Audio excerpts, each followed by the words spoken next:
বৃহস্পতিবার সকাল হতে না হতেই ক্রিকেট পাড়ায় চাউর হয়ে গেছে। বিসিবি সভাপতি ফারুক আহমেদকে সরিয়ে আমিনুল ইসলাম বুলবুলকে বিসিবি প্রধানের চেয়ারে বসানোর কথা ভাবা হচ্ছে এবং ক্রীড়া উপদেষ্টা ফারুক আহমেদকে পদত্যাগের কথা বলেছেন।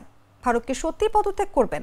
ফারুক আহমেদ নিজেই দিয়েছেন এই প্রশ্নের জবাব। আজ বৃহস্পতিবার দুপুরে জাগো নিউজের সাথে আলাপে ফারুক বলেন, আমাকে বিসিবি সভাপতির পদ থেকে সরে যেতে বলা হয়েছে। ফারুক আহমেদ আরও যুক্ত করে বলেন, আমি ক্রীড়া উপদেষ্টাকে বলেছি আমি তো আর নিজে যে বিসিবি প্রধানের চেয়ারে বসিনি।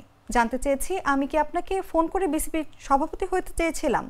তিনি বলেছেন না, তাহলে এখন আমাকে সরিয়ে দেওয়ার কথা উঠছে কেন? সে সঙ্গে ফারুক জানিয়ে দিয়েছেন নিজে থেকে তিনি পদত্যাগ করবেন না। ফারুক আহমেদ জাগো নিউজকে আরও একটি চাঞ্চল্যকর তথ্য দিয়েছেন।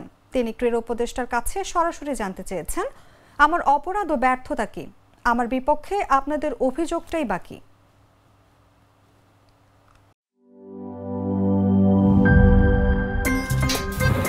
আমার একটা স্মার্ট সিদ্ধান্তে 25% গ্যাসের খরচ কমেছে। ভাবছেন কিভাবে? সাধারণ গ্যাস স্টোভ বদলে আমি এনেছি আরএফএল গ্যাস স্টোভ। এর সাইন্টিফিক নজল ও ব্রাস বার্নার ক্যাপ সমানভাবে তাপ ছড়িয়ে রান্না করে দ্রুত। তাই গ্যাসও বাঁচায় 25%, টাকাও বাঁচে 25%। আরএফএল গ্যাস স্টোভ নিরাপদ ও গ্যাস সাশ্রয়ী।